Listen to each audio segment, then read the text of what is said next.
Kamusta po kayo? Bago po ang lahat, first things first.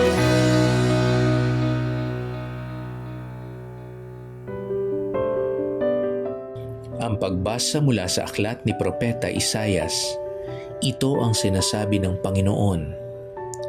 Ang ulan at niebe, paglagpak sa lupa'y di na nagbabalik. Aagos na ito sa balat ng lupa't nagiging pandilig.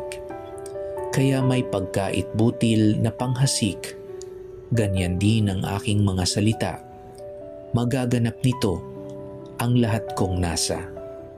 Ang salita ng Diyos. Salamat sa Diyos.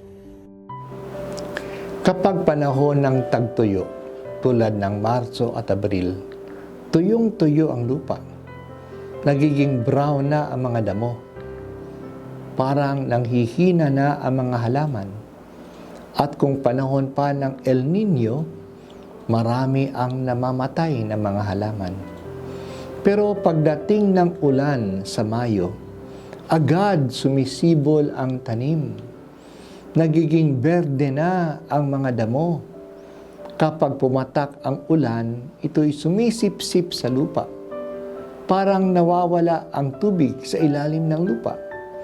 Pero hindi ito nasasayang. Hindi natin nakikita, pero ito'y nagbibigay ng buhay sa mga halaman. Dahil sa tubig na nawawala sa ilalim ng lupa, sumisibol ang mga palay at ibang pananim na nagbibigay sa atin ng pagkain. Ang tubig na pumapasok sa lupa at nagbibigay ng buhay sa mga tanim ay tulad ng salita ng Diyos.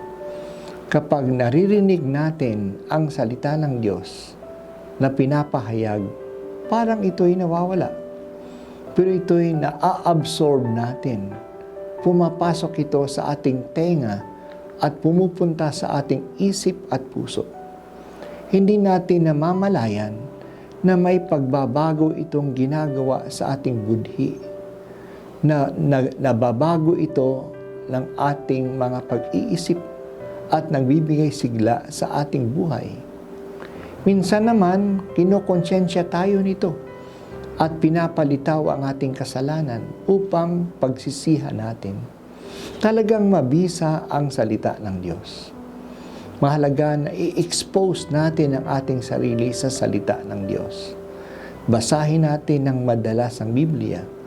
Makinig tayo sa mga paliwanag nito. Namnamin at pag-isipan natin ang sinasabi nito.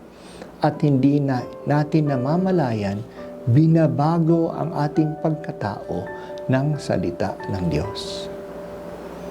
Salamat o Diyos sa biyaya ng iyong salita. Pinalalakas mo ang aming damdamin at binibigyan mo kami ng sigla dahil sa salita mo na nagbibigay ng buhay.